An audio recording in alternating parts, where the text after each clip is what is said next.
자, 여러분 반갑습니다. 우리 오늘은 교과서 70쪽, 71쪽에 있는 내용에 대해서 한번 수업을 진행해 봅시다.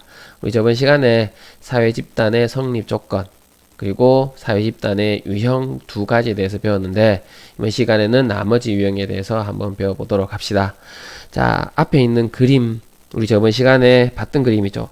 첫 번째는 가족이었고 두 번째는 회사라는 우리 사회 집단을 나타냈어요. 맞죠? 그래서 1차, 2차 집단으로 구분했는데 이번 시간에는 조금 다르게 다시 구분해 볼 겁니다. 자, 가족은 본능적 의지에 따라서 만들어진 집단이에요. 자, 가족 한번 생각해 보세요. 자, 인간은 종족 번식이라는 그런 본능을 가지고 있어요. 그래서 남자와 여자가 결혼하고 이 결혼을 통해서 가족이라는 것을 만들게 되겠죠. 거기에 반해서 회사는 선택적인 의지에 따라서 인위적으로 만들어진 거예요. 우리 가족은 인간이 생겨날 때부터 존재했지만 회사는 산업사회부터 본격적으로 등장했죠. 왜 등장했나요? 그렇죠? 이윤 추구를 위해서. 그렇죠? 그래서 이윤 추구라는 목적을 위해서 선택적으로 만들어진 집단이었습니다. 자, 이렇게 두 가지로 구분을 할 수 있는데, 자, 세세하게 들어가서 본다면, 자, 사회 집단은 두 번째, 공동사회와 이익사회로 구분합니다. 공동사회는 아까 얘기했던 대로 본능적 의지에 따라서 자연적으로 형성되는 집단입니다. 가족, 친족, 민족을 예를 들 수 있겠죠. 자, 친족은 혈연, 피로 맺어진 관계입니다. 내가 이 집의 친척이 되고 싶다고 해서 될 수 있는 거 아니죠. 자, 민족은 우리 민족을 백의 민족, 한민족, 뭐 당군의 자손이라고 해서 이런 식으로 부릅니다. 그래서 백인이 한민족이 되고 싶다고 해서 될 수 있는 게 아니고 내가 게르만 민족이 되고 싶다고 해서 될 수 있는 건 아니죠. 맞죠? 그래서 자연적으로 형성되는 집단이라고 보면 됩니다. 자, 이 공동사회는 결합 자체가 목적이에요. 어떤 것을 달성하기 위해서 수단으로 만들어진 게 아니고 그 자체가 결합의 목적이 되는 겁니다. 그리고 전인격적인 관계라고 나와 있는데 우리 앞에서 배웠죠? 친밀한 관계, 이런 관계를 전인격적인 관계라고, 이런 특징이 나타나는 게 우리는 공동사회라고 할 수 있습니다. 여기에 반해서 이익사회는 선택적 의지에 따라서 인위적으로 만들어진 건데 회사, 학교, 정당, 국가가 여기에 해당되겠죠. 자, 이런 사회 집단들은 수단적인 만남이에요. 즉, 다른 목적을 달성하기 위해서 만들어진 집단이라는 얘기입니다. 그래서 회사, 이윤을 창출하기 위해서 먹고 살기 위한 수단으로서 만남이죠. 그렇죠? 학교, 교육적인 목표를 달성하기 위해서 만들어진 관계, 사회 집단이에요. 정당, 정치적 견해를 실현하기 위해서 만들어진 수단적으로 만나는 집단이라고 보면 되겠죠.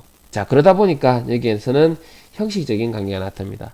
절차를 중요시하고 법이나 제도를 중요시하는 이런 특징을 나타내는 게 우리는 이익사회라고 합니다. 자, 이익사회는 우리 나중에 배울 텐데 뒤쪽에 가면 이익단체라고 나올 거예요. 이 집단과 같은 의미는 절대 아닙니다. 나중에 설명을 할 때 이익단체를 설명하면서 조금 더 설명을 해보도록 하겠습니다. 자, 다음, 자, 우리 공동사회는 그럼 이 특징을 보니까 1차 집단과 비슷한 특징을 가지고 있죠. 다음, 이익사회는 2차 집단과 비슷한 특징을 가지고 있어요. 자, 그렇다고 해서 공동사회는 1차 집단과 같고 이익사회는 2차 집단과 같다 라고 보면 안 됩니다. 어떻게 다르냐? 자, 예를 하나 들어볼게요. 자, 동호회가 있어요. 동호회. 자, 뭐 등산 동호회라고 합시다. 자, 우리 등산을 하기 위해서 친밀감, 이런 취미생활을 함께하기 위해서 만들어진 집단이죠. 맞죠? 자, 그렇다면 얘는 1차 집단일까요? 2차 집단일까요? 친밀감을 토대로 만들어졌으니까 1차 집단의 성격이 강할 겁니다. 자, 근데 이거는 본능적인 의지에 따라서 자연적으로 만들어진 거예요? 아니면은 수단을 위해서 인위적으로 만들어진 거예요? 등산이라는 것을 달성하기 위해서 친밀감을 가지고 만들어진 집단이죠. 그럼 얘는 이익사회가 되겠죠. 즉 1차 집단이면서 이익사회라는 겁니다. 그래서 1차 집단하고 공동사회가 같다 이렇게 해석하면 안 됩니다. 이 구분 기준에 따라서 꼭 구분해야 된다는 거 알아두면 좋겠습니다. 그리고 공동사회, 이익사회를 구분하는 기준은 자 여기 있는데 결합의지죠. 맞죠? 결합하고자 하는 의지가 본능적, 즉 자연적인 거냐 아니면 인위적인 거냐에 따라서 이렇게 두 가지로 구분할 수 있다 라고 보면 됩니다. 자, 다음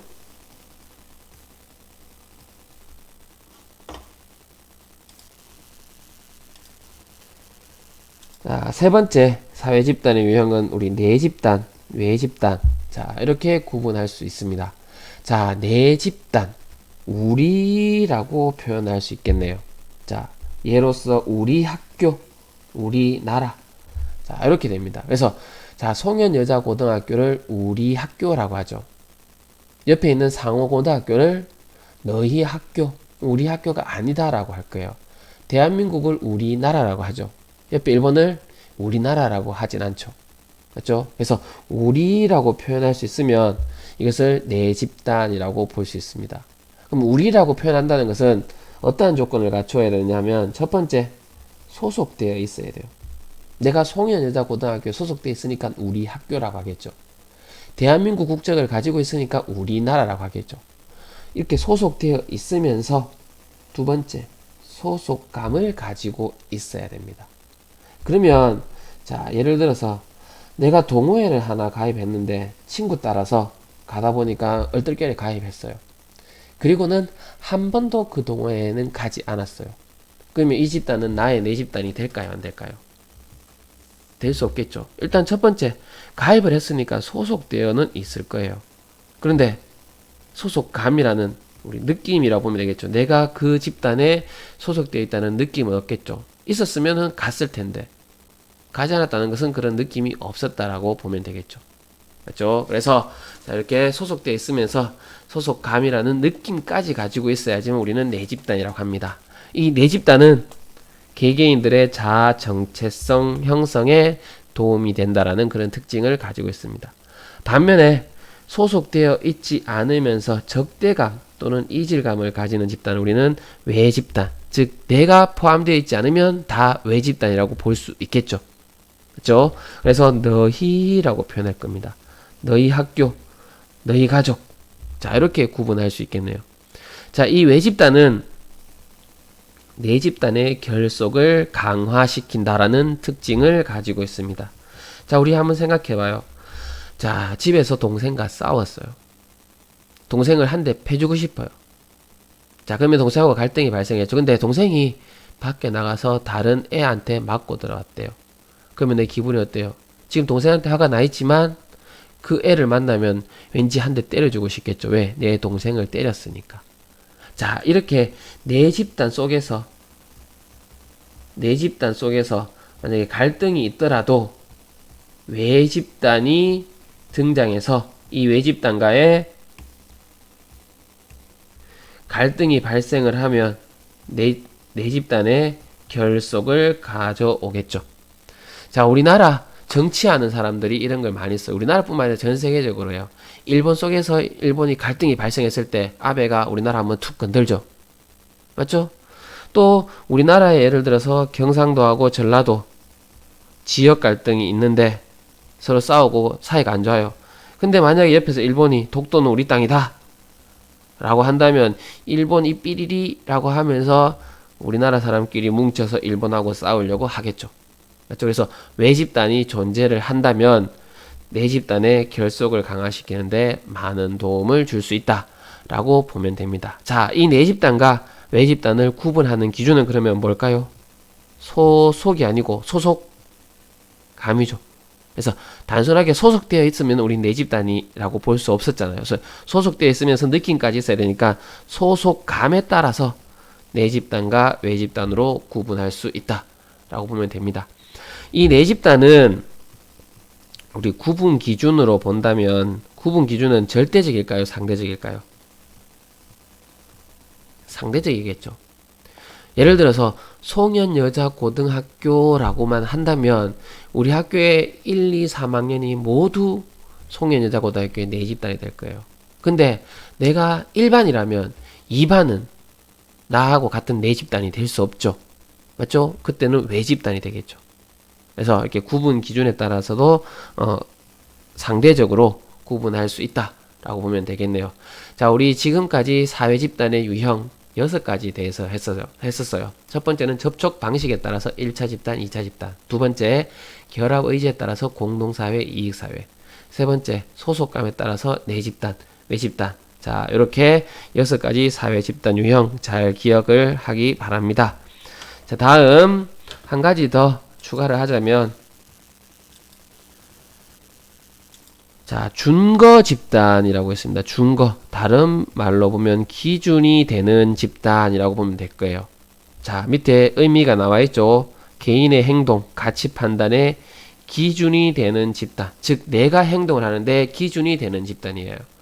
예를 들어서, 자, 나는, 유명한 연예인이 되고 싶어, 연예인. 특히 가수. 되고 싶어요. 자, 그러면, 나의 준거 집단은 어디가 될까요? JYP가 될 수도 있을 것이고, YG가 될 수도 있을 것이고, SM이 될 수도 있겠죠. 왜? 여기가 가수 연예인을 만들어내는 아주 큰 대형 기획사니까. 여기에 들어가면 어찌 보면 성공할 확률이 높으니까 내 가치 판단의 기준이 되는 집단이 될 수 있겠죠. 맞죠? 이렇게 행동의 기준이 되는 집단을 우리는 준거 집단이라고 하는데, 자, 내가 속한 내 집단과 준거 집단이 일치를 한대요. 자, 나는 가수라는 유명한 가수가 되고 싶은데 내가 JYP의 연습생으로 지금 들어갔대요. 소속 가수래요. 그러면 난 기분이 어떨까요? 아주 좋겠죠. 만족감, 행복감을 느낄 수 있을 거예요. 근데 일치하지 않는데요. 내가 속한 집단과 준거 집단이 일치하지 않아. 그러면 불만, 일탈행동, 상대적 박탈감 가져올 수 있겠죠. 예를 들어서 이런 경우에요. 내가 A 대학교를 가고 싶었어. 내 꿈이었어. 근데 성적이 안 돼서 B 대학교에 가게 됐대요. 자, 그렇다면 이 학생은 어떻게 행동을 하나요? B 대학교에 계속 다닐 수도 있지만 불만을 가져서 재수도 할 수도 있을 것이고, 자퇴를 할 수도 있을 것이고, 휴학을 할 수도 있을 것이고, 맞죠? 그래서 지금 현재 내가 속한 집단이 내가 바라던 집단이 아니다 보니까 이런 행동을 하게 되겠죠. 그래서 준거 집단과 내 집단의 일치 여부에 따라서 어떤 특징이 나타나는지도 한번 생각해 보면 될 것 같습니다. 자, 이번 시간은 우리 여기까지 할까요?